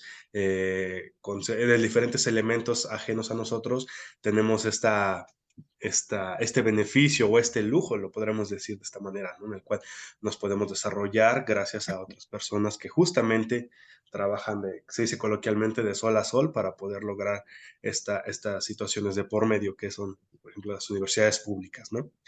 Y justamente, profesor, me gustaría preguntarle, ya que estaba mencionando la cuestión de los gobiernos, lo mencionó en su intervención con las preguntas de Miguel, si no me equivoco, las perspectivas de gobiernos, de izquierda, de derecha, las cuestiones neoliberales, y justamente para hacer igual promoción al último libro que tengo, no te rías, Miguel, al último libro que tengo, justamente es el de Perspectivas sobre la gestión de la pandemia por COVID en México, que igual como mencioné al principio del podcast, está coordinado junto con tanto del profesor Ruslan como de la profesora Lidia Gómez Jiménez, y que incluso en el podcast, en un podcast pasado que estuvimos con el profesor Carlos Arrega, igual ya hicimos mención a él. ¿Cuál es su perspectiva, profesor, sobre la política, las formas de gobierno en la actualidad? Puede ser de México, de Latinoamérica o de su preferencia. Y esto mismo, cómo repercute en la globalización, o la globalización cómo repercute en la forma de gobierno actual, y sobre todo también poder hablar sobre su libro en esta cuestión del COVID y cómo eso también fue una repercusión constante tanto en el ambiente de la globalización, y que de igual manera se hablaba de cuestiones neoliberales, perdón, como muchos países tienen acceso a vacunas, otros no, la cuestión de economía, cómo había esa deficiencia y esa incapacidad dependiendo del poder adquisitivo, cómo eso mismo mermó para que todos tuviéramos acceso temprano o tarde a la cuestión del beneficio de las vacunas hoy en día con la pandemia que sigue atormentándonos. Sí, no, pues en principio gracias, Atahualpa, por hacer, pues, digamos, promoción, ¿no? De esta trilogía de libros, ¿no? Bueno, como este podcast se graba, ¿no? No sé en qué época lo vea, ¿no? Nuestra audiencia, ¿no? Una de esas lo ve meses después, pero bueno, este podcast se graba en época decembrina, entonces podríamos decir es una santísima trinidad, ¿no? Estos que acabas tú de señalar, ¿no? Cosa que agradezco, ¿no? Es la única manera en que pues se difunden las cosas que hacemos, ¿no? Y este texto, bueno, quisiera comenzar diciendo eso, ¿no? Este texto pues es de manufactura de muchas manos, ¿no? Nos toca coordinar a Lilia Gómez y a mí este esfuerzo colectivo. Son efectivamente perspectivas, ¿no? Sobre cómo se gestionó la pandemia por COVID-19 en nuestro país. Entonces ahí en ese texto pues lo mismo se habla, ¿no? De, por ejemplo, temas, ¿no? Lacerantes como la cuestión de la violencia de género, ¿no? En el contexto de la pandemia, sobre temas de cómo se gestionaron los procesos electorales y políticos en esa época, sobre cómo se hicieron estos elementos del manejo de la comunicación política en la pandemia, ¿no? Las conferencias de Gatell tan famosas, ¿no? En el 2020, ¿no? Era la novela de las 6 de la tarde, ¿no? De las 7 de la tarde, y sobre cuestiones de riesgo, ¿no? Y de gestión de riesgos, ¿no? Que es un tema que le interesa, por cierto, ¿no? Ya que hacías mención al colega Carlos Arrega, que son los temas que le interesan a él. En fin, ¿no? Entonces hoy hay una multiperspectiva, ¿no? De enfoque sobre cómo se gestionó la pandemia, ¿no? Entonces es un esfuerzo colectivo importante, ¿no? Bueno, no es por hacerse mención uno mismo de los logros, pero pues he visto otros textos que han ido saliendo en estas épocas sobre la pandemia y son más bien en un sentido unidireccional, ¿no? Es decir, tanto para, digamos, abordar elementos integrales, ¿no? De la pandemia, pero en un sentido pues, estrictamente sanitario, como para hacerlo en un sentido crítico, ¿no? De la gestión de gobierno, o para hablar, pues digamos, de lo que hace falta hacer, pero no he encontrado, al menos, ¿no? En esto que se llama el mercado editorial, un texto que tenga, pues digamos, esta multiplicidad de visiones, ¿no? Que por lo demás, pudiera yo decir si son muy plurales, ¿no? Porque en ocasiones pues uno se puede encontrar artículos, ¿no? Que no son coincidentes, ¿no? Que responden a posiciones distintas entre autores y autoras, y eso pues le da una riqueza importante. Por eso el texto se llamó así, Perspectivas sobre la gestión de la pandemia, ¿no? No es una perspectiva, sino son muchas, ¿no? Son muchas visiones. Entonces, pues ahí le queda la invitación para leerlo, ¿no? Independientemente del momento, ¿no? En que la audiencia escuche este podcast. Lo haremos viral, Eh, profe, no se preocupe. Exactamente, ¿no? A través de las redes, ¿no? Así es, claro, De claro. las benditas redes, como hoy se dice. Y bueno, ya atendiendo a tu pregunta, ¿no? Fíjate, güey, la voy a responder con elementos que hay en el texto. Bueno, escribo yo un artículo, ¿no? Que pues tiene que ver con el hecho de retomar lo que planteamos muy al inicio de la discusión, ¿no? Bueno, no es discusión, ¿verdad? Es una plática, es más amena, ¿no? La discusión siempre tiene elementos de contrapunteo, pero me parece que también, digamos, en este ámbito, ¿no? De la pluralidad, nosotros tres podemos tener estos elementos de disparidad, ¿no? En nuestros puntos de vista, y eso pues también es importante y enriquece más la propia cuestión del debate. Pero me refería yo al hecho de esta idea de la sociedad del riesgo, ¿no? Que hace rato apuntaba Miguel, ¿no? Y que después yo maticé. Yo trato, por ejemplo, de este artículo de ver cómo eh, esta pandemia de COVID-19 es una estampa, ¿no? La más reciente de la sociedad del riesgo, ¿no? Quizá ha sido la más dramática porque ha tenido a su vez muchas imágenes de la catástrofe, ¿no? Y sobre todo porque se hace una referencia a cómo personalmente vivimos, ¿no? Cada uno, todos y cada una, ese asiago 2020, ¿no? En un contexto muy complicado, ¿no? Porque pues era de confinamiento, ¿no? Era en un elemento de incertidumbre, ¿no? Que realmente no sabíamos, ¿no? Incluso de nuestro porvenir, ¿no? Es decir, temíamos incluso por nuestra vida porque no sabíamos los alcances reales de la pandemia, ¿no? Y de los contagios, ¿no? Y de si nos tocaba la mala fortuna, ¿no? De contraer el virus.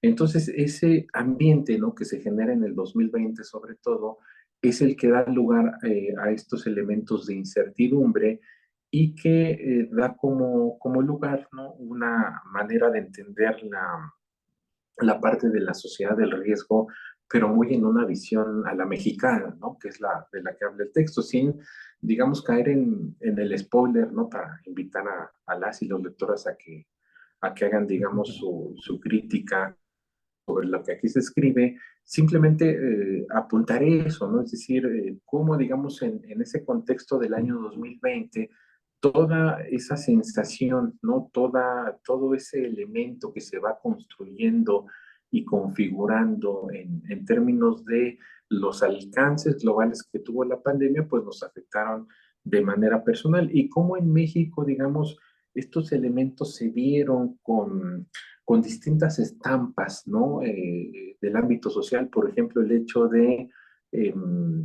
de cómo los hospitales se empezaron a saturar, el propio hecho de cómo también en algún momento muy asiago, ¿no? Para México y digamos también en otras latitudes, pues empezaron a tener también mucha demanda, pues digamos las funerarias, como también en algún otro momento la lucha encarnizada, ¿no? Entre mexicanas y mexicanos por conseguir tanques de oxígeno, ¿no? Se hizo pues una estampa terrible, como también en otro momento, ¿no? Se acuñó el desprecio por el personal médico, ¿no? Y hospitalario, es decir, que no se le dejaba llegar a los vecindarios, ¿no? Porque pues se consideraba socialmente que traían el virus, ¿no? Entonces, pues que no podían entrar a la unidad habitacional, ¿no? ¿Por qué? Pues el hecho de vestir de blanco implicaba pues un riesgo, el solo hecho, ¿no? De que esta cuestión del confinamiento y del tener, digamos, que mediar cubrebocas de por medio, también hizo que se generara una desconfianza entre nosotros, ¿no? Y este apartamiento social que a su vez dio lugar a que se cancelaran distintas actividades religiosas o deportivas a nivel global, pues las propias Olimpiadas. O bueno, pensemos que hace 2 años, ¿no? El 12 de diciembre, pues no se llevó a cabo, ¿no? Entonces, bueno, pues eso finalmente es un golpe social muy duro, ¿no? Ustedes que estudian la psicología social deben saber mucho más de eso, ¿no? Todas las implicaciones que eso puede tener en el ánimo social, ¿no?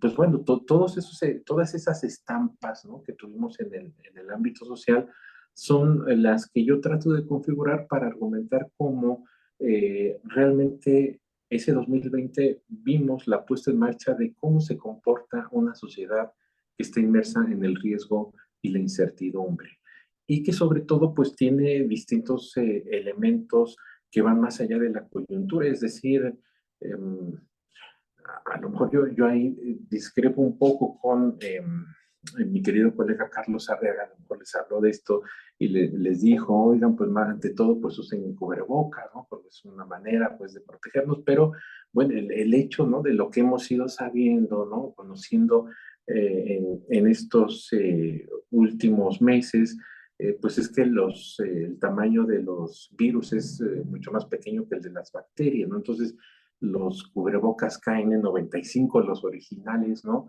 Incluso tienen una leyenda de advertencia de que, bueno, pues ellos no garantizan, ¿no? Que una bacteria pueda introducirse, ¿no? Que la podamos respirar y que el cubrebocas nos sirva, ¿no? Es decir, se curan un poco en salud con esa advertencia. Entonces, bueno, pensemos que un virus, pues obviamente no puede ser detenido por un cubrebocas normal, ¿no? Pero el hecho, ¿no? De que hoy en día digamos, haya implantado esa idea, ese chip de que el cubrebocas es nuestra salvaguarda, pues en todo caso yo siempre lo he pensado, ¿no? El cubrebocas a lo mejor protege no nuestra salud, ¿no? Pero sí nuestra psique, y eso hace que, por ejemplo, pues le tengamos, pues digamos, una fe, ¿no? Cuasi religiosa al uso del cubrebocas hoy en día, que en términos generales, pues no nos serviría de nada, ¿no? Pero que como tal se ha implantado como una suerte de nuevo escapulario, ¿no? En tiempos de la pandemia y que es una prenda, ¿no? Bueno, un elemento, ¿no? ¿Cómo se les llama ahora, ¿no? Un aditamento, ¿no? A nuestra vestimenta, pues que debemos ya tener en el armario, ¿no? Para que combine con nuestra ropa, ¿no? Entonces, bueno, pues se han hecho esta industria de los cubrebocas, ¿no? Lo mismo para estampar ahí escudos de equipos de fútbol, ¿no? Que imágenes de cómics, ¿no? O que leyendas políticas incluso, ¿no? Entonces, bueno, pues ahí abrimos una esfera de dualidad, ¿no? Por un lado, el decir el cubrebocas nos protege del mal, pero por otro lado también su propia mercantilización.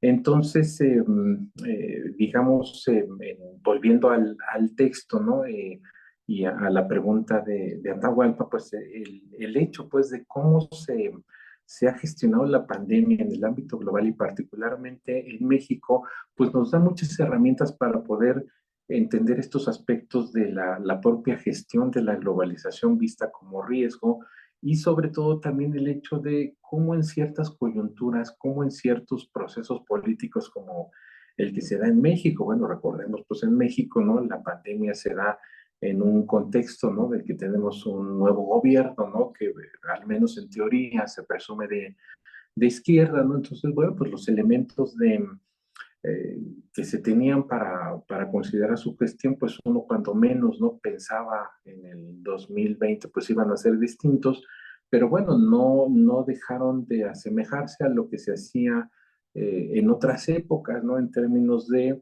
dar una suerte de visión de la información, digamos, no quiero decir maquillar estadísticas, pero sí presentarlas de una manera para que el elemento de impacto social no fuera tan amplio, ¿no? Como, digamos, la propia cuestión del manejo de las cifras y de los muertos, pues se convirtió en un espectáculo, como en algún momento el gobierno mexicano, al igual que muchos otros, pues se vio rebasado por el hecho de de que se dependía de una hipotética vacuna, pero que ni siquiera iba a ser producida en los países nuestros, ¿no? Sino en otras latitudes. Entonces, toda esa situación va haciendo que la gestión de la pandemia en México pues, se convierta en un asunto de mucha incertidumbre, ¿no? Y que eso genere obviamente mucha más incerteza en los mexicanos, ¿no? Y bueno, pues al día de hoy, ya próximos a finalizar el 2022, eso nos puede representar como una historia muy del pasado, pero realmente es del pasado reciente, es decir, esas imágenes, ¿no? Y cada uno haga eco de su biografía personal, cómo vivimos, ¿no? El 2020, me parece que son de las experiencias de vida que vamos a recordar en nuestros últimos días, ¿no? Es decir, cuando estemos moribundos, ¿no? Que espero, ¿no?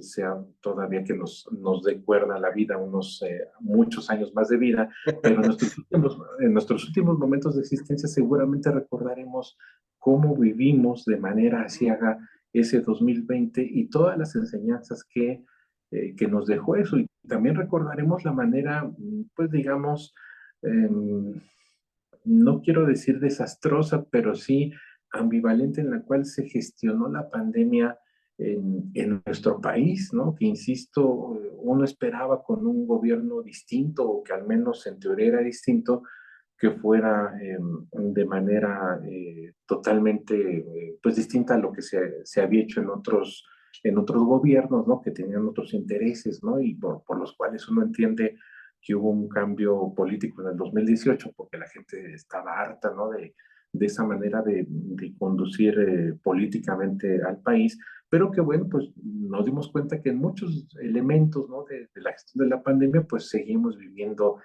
un poco la vieja política heredada del prismo, ¿no? De la cultura priista. Entonces, de esa y otras cosas trata este texto, ¿no? No quisiera yo entrar tanto en materia justamente para que los lectores, ¿no? Las lectoras se animen a hacer la revisión, ¿no? Crítica de este texto. Y como ahí mismo planteamos, ¿no? Los coordinadores, pues esto no es una visión definitiva, no es una lectura coyuntural y que obviamente pues esperemos que dé paso a nuevas argumentaciones, a nuevas investigaciones que se seguirán haciendo sobre la manera en la cual se ha gestionado la pandemia en este país, ¿no? Simplemente pues a lo mejor destacar, ¿no? También esto que ya apuntaba al inicio, la multidisciplinaridad que está en este texto y que pues hace que de pronto no podamos encontrar en él visiones digamos que ponderan una gestión positiva en ciertos elementos, ¿no? Y hay otros que ponderan una visión totalmente crítica o hipercrítica sobre la gestión de la pandemia en México, ¿no? Entonces, pues es un texto plural, como me parece que deben ser ahora todas las discusiones en el ámbito de las ciencias sociales, ¿no? Y que por otro lado es algo a lo que también debiéramos irnos abocando día con día, porque peligrosamente, no quiero hablar de que se ha incubado el huevo de la serpiente, ni mucho menos, pero sí hay una suerte de visión polar, ¿no? En términos del debate entre mexicanos, ¿no? Y mexicanas, en el sentido de o está muy bien lo que hace el gobierno o está totalmente mal lo que hace el gobierno, ¿no? Y entonces no nos salimos de esas dos posiciones, ¿no? Y entonces, bueno, pues uno cree en el gobierno de AMLO o no cree, ¿no? Y entonces el espacio de las ciencias sociales y políticas, al menos así lo pienso yo, es justamente para efectivamente hacer notar claroscuros, reconocer efectivamente lo que se hace bien, ¿no? En este gobierno, que hay muchas cosas que se hacen bien, pero también los desaciertos y que son muy evidentes y que en ese sentido, pues, lo que le hace demasiada falta a este gobierno es la autocrítica, ¿no? No existe y eso de alguna manera exacerba o desanima a quienes, a los mexicanos que en algún momento, ¿no? De buena voluntad y ante el hartazgo de la vieja clase política, optaron por el cambio, pero que hoy en día ven con mucho recelo, pues toda esta parte, ¿no? Pues de que no hay autocrítica en el gobierno y de que pues parece que en todo caso vivimos otro tipo de épocas, ¿no? Yo también lo digo mucho en público, pero de pronto a las nuevas generaciones, ¿no? Que ven en este nuevo gobierno un proyecto, pues, de izquierda, ¿no? Podríamos decir es distinto a lo mejor en algunos aspectos a lo que se hacía en el pasado, pero tiene mucho, ¿no? Y yo lo recuerdo porque mi padre me lo decía, mi padre fue, digamos, siempre muy crítico, hipercrítico a las posiciones del prisma autoritario, ¿no? De antaño, ¿no? Una cosa, pues, que a él mismo casi le cuesta la vida, pues, ¿no? Digamos, oponerse, ¿no? A un régimen autoritario, ¿no?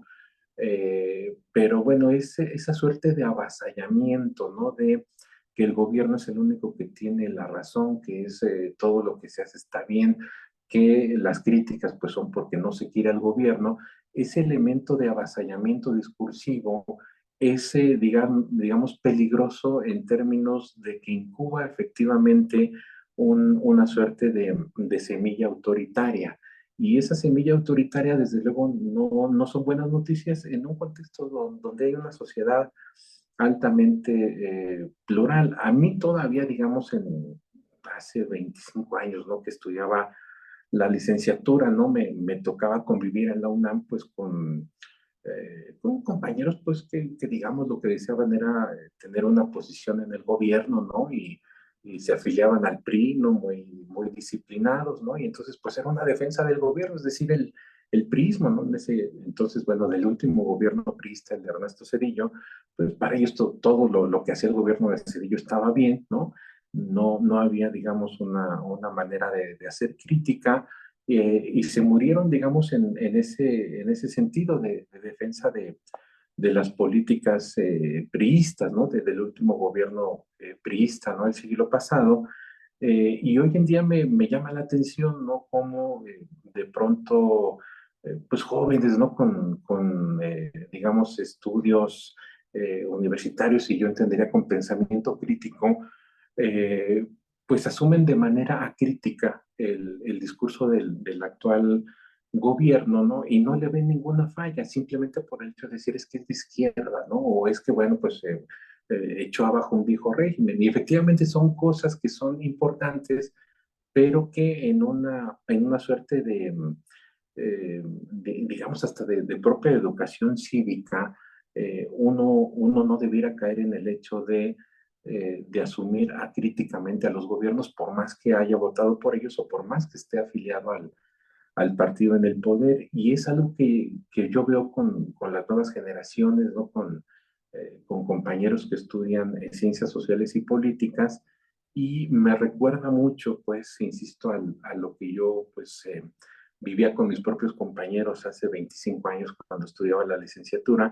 o me recuerda mucho también a lo que, pues, digamos, mi padre me contaba, ¿no? Pues, de lo duro que era oponerse o criticar, ¿no? A las políticas de gobierno en ámbitos, pues, de ser linchado mediáticamente o públicamente, ¿no? O considerarse traidor a la patria. Y me parece que eso es algo eh, que no debiéramos permitir que se extendiera más allá del hecho, ¿no? Y yo soy el primero que lo dice. Eh, sí, yo no creo que hubieran sido muy buenas noticias la continuidad de la anterior clase política, es decir, que hubieran refrendado una victoria en el 2018, pero bueno, ya que hay una oportunidad o hubo una oportunidad histórica de cambiar el gobierno, pues uno hubiera esperado más cosas, ¿no? De cómo se hace una política distinta, y más bien estamos viendo en muchos elementos situaciones de retroceso, y eso pues es muy peligroso. Entonces, mmm, en ese sentido, digamos, de discusión amplia, ¿no? Y plural, es que se pensó hacer este texto sobre la gestión de la pandemia por COVID-19 en México, ¿no? Y entonces ustedes ahí podrán encontrar autores y autoras que tienen una posición más favorable, otros menos favorable, otros totalmente desfavorable hacia el actual gobierno, pero que me parece que dentro de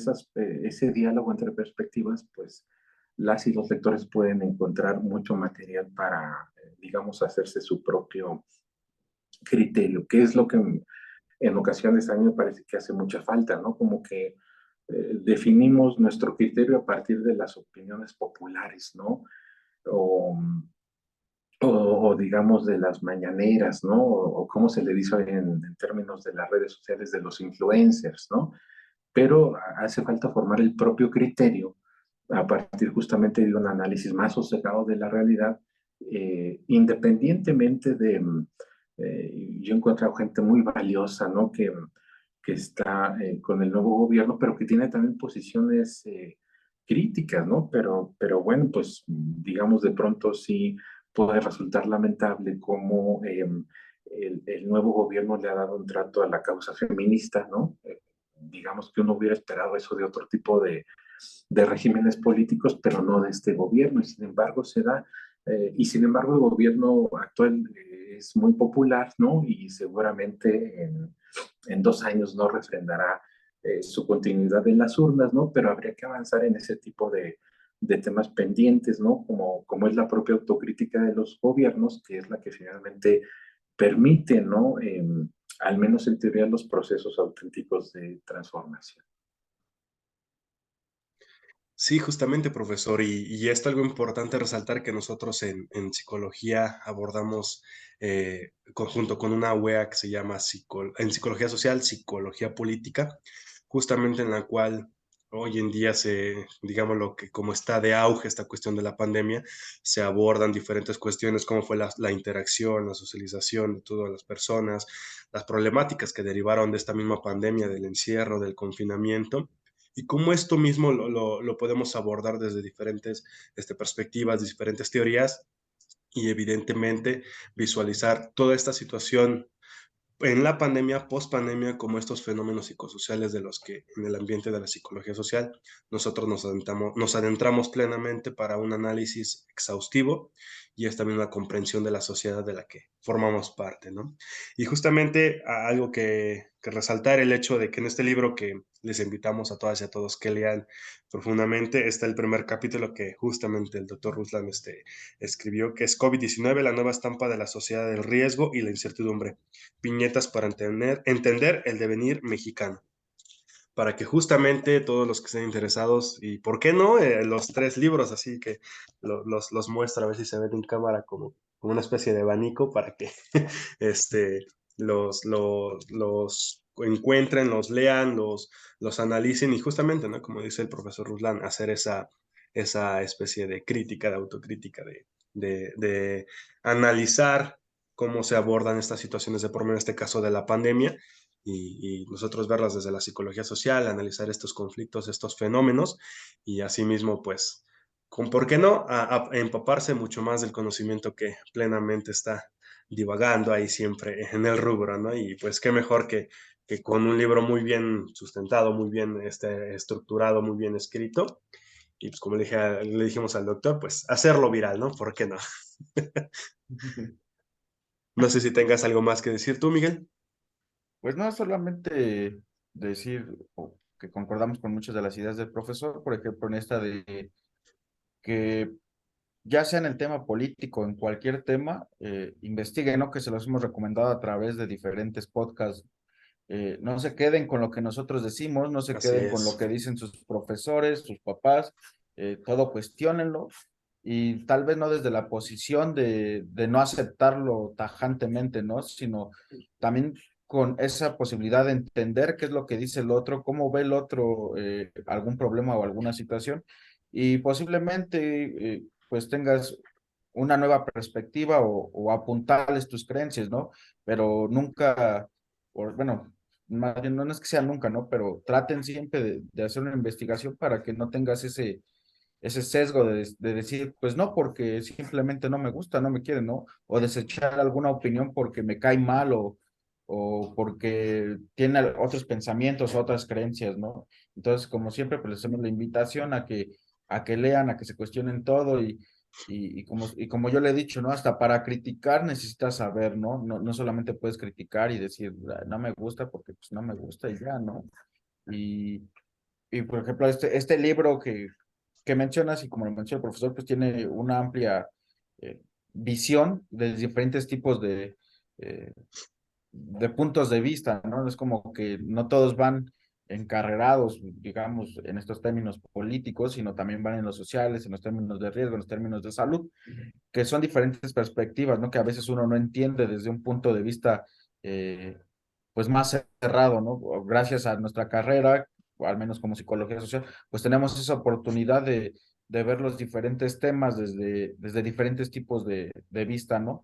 Ya la medicina la podemos abordar desde otra forma de ver, la política la abordamos desde otra perspectiva, tal vez no es haciendo como tal política, sino eh, cómo eso involucra a la sociedad y cómo tanto la sociedad se involucra en la política como la Ujú. política a la sociedad y la medicina, cómo es que nosotros podemos prevenir, ¿no? Algún tipo de, no como tal enfermedades, recomendando algún tipo de medicamentos, sino recomendando algunas acciones a tomar, eh, mandándoles con las personas que sí saben, ¿no? En este caso. Entonces, el medio ambiente, tal vez nosotros no somos, hay una problemática, ¿no? Que simplemente los problemas ambientales se ven desde los ingenieros agrónomos o biólogos, etcétera. Nosotros podemos ver cómo se involucra la sociedad en estos temas ambientales. Entonces, justamente, pues nosotros también tenemos o no, o estamos o no de acuerdo con muchas cosas, pero justamente la psicología social nos da no, o nos permite nos da esta oportunidad de investigar o tener un abanico amplio de visiones sobre un tema, ¿no? Entonces, simplemente eso, reiterarles que investiguen, que lean, que vean videos, la forma en la que se les haga más fácil entender algo, pero que sí, que abran su mente, ¿no? Que no solamente se queden con algo o que no, que digan, no, pues esto es lo que es y así debe de ser, ¿no? Entonces, pues ya por mi parte sería todo, ¿no? Ya no tengo nada que aportar. Bueno, por el momento en este capítulo. Profesor, si gusta abordar algo más, comentar algo más al respecto. Sí, no, pues sobre todo hacer eco de lo que decía Miguel, ¿no? Yo también soy partisano de esa parte de que uno tiene que analizar siempre las cosas de manera crítica. Eh, es el principal legado, ¿no? Que dejó justamente la escuela de Frankfurt, ¿no? De la teoría crítica. Hoy en día, ¿no? Pues se le ve como, ah, pues es que, bueno, si haces teoría crítica, pues entonces no estás conforme con nada, pero hay que recordar que finalmente, pues la crítica es la que hace que el sentido del conocimiento, ¿no? Y la pertenencia, pues se adecuen a las nuevas realidades. Entonces, sin visión crítica, pues la historia de la humanidad no existiría, ¿no? Y entonces estamos en un momento, ¿no? En el cual de pronto, ¿no? Como que hay una suerte de verdades inapelables, valga la expresión, y que no podemos desafiar o cuestionar o criticar elementos de la vida social, ¿no? Entonces yo, por ejemplo, en clase, ¿no? Y a lo mejor también tampoco le gusta luego mucho a mis colegas, yo lo que digo es, pues el profesor tiene una visión, ¿no? Entonces, creo que la labor del profesor o de la profesora en aulas universitarias es justamente tratar de hacer una invitación para que sus estudiantes pongan a trabajar sus neuronas, ¿no? Y si en ese poner a trabajar las neuronas resulta que los estudiantes o el estudiante, ¿no? O la estudiante tiene una visión distinta a la del profesor o crítica, también se vale y esa es la única manera de crecimiento intelectual. Y eso también es romper con un esquema que nos heredó la vieja academia, ¿no? Es decir, que la visión del profesor era inapelable, ¿no? Y que uno iba a la universidad pues simplemente a hacer una suerte de ósmosis, ¿no? Del conocimiento del docente, ¿no? Y que pues cualquier cuestionamiento estaba fuera del lugar. Digamos, dado todo el contexto que hoy en día tenemos, todo el cúmulo de información disponible que hoy existe, ya es prácticamente imposible decir que hay verdades únicas o que el posicionamiento de una persona con autoridad o sin autoridad, pues sea el que debamos seguir. En todo caso, la invitación es siempre a tener el pensamiento crítico y si ese pensamiento crítico nos obliga o nos orilla a tener un cuestionamiento con algún tipo de figura de autoridad, bienvenido sea, ¿no? Y esa también es una forma de liberación, ¿no? no lo sé, siempre yo lo he pensado así, y a lo mejor porque también yo lo sufrí en términos de la propia vida estudiantil, ¿no? Es decir, que de pronto, pues era lo que decía tu maestro, ¿no? Entonces para sacar 10, pues tienes que reproducir en el examen o en el trabajo lo que dice tu maestro, ¿no? Entonces tienes buena nota, ¿no? Y si hacías lo contrario, pues sacabas menos calificación o no aprobabas, ¿no? Digamos, sigue pasando, ¿no? Es una inercia, pero es una inercia de las tantas que tendríamos que combatir en esta época de transformaciones, ¿no? Y de metamorfosis importantes como las que estamos viviendo. Y por eso creo que esfuerzos como el que hacen ustedes, ¿no? En su podcast, pues son interesantes, ¿no? Porque su audiencia tiene distintas perspectivas, ¿no? De colegas, ¿no? Muy acuciosos en sus temas, ¿no? Mis respetos para ellos y ellas. Y la idea es que justamente, pues, la difusión del conocimiento, pues, es la única, como se decía en otros tiempos, que nos hará libres. Así es, justamente, pues reincidimos, ¿no? Entonces, como usted lo mencionaba, profesor, y como justamente también lo mencionó Miguel, el hecho de buscar información, buscar conocimiento, no quedarse con una idea, con una teoría, con una hipótesis, cuestionar, hacer crítica, y pues reincido, ¿no? Qué mejor forma de obtener un conocimiento que volviendo a mencionar, ¿no? Que no se les olvide leer, adquirir estos libros, les recuerdo el título, Realidades líquidas, conceptos zombies, el léxico de la política en la globalización. El otro, liberalismo, revisitando la teoría de la justicia de John Rawls. Y justamente el último que mencionamos, perspectivas sobre la gestión de la pandemia por COVID en México. Así que aquí hay 3 libros para seguir obteniendo ese conocimiento, esa información y justamente no quedarse con una única idea, y cuestionar, criticar y acrecentar ese conocimiento. Pues profesor, en verdad le agradecemos muchísimo, muchísimo, enormemente que haya aceptado esta invitación. Este fue un podcast, en verdad, excelente y esperamos que justamente nos acepte una invitación en próximos podcasts para poder seguir hablando de este y otros temas interesantes.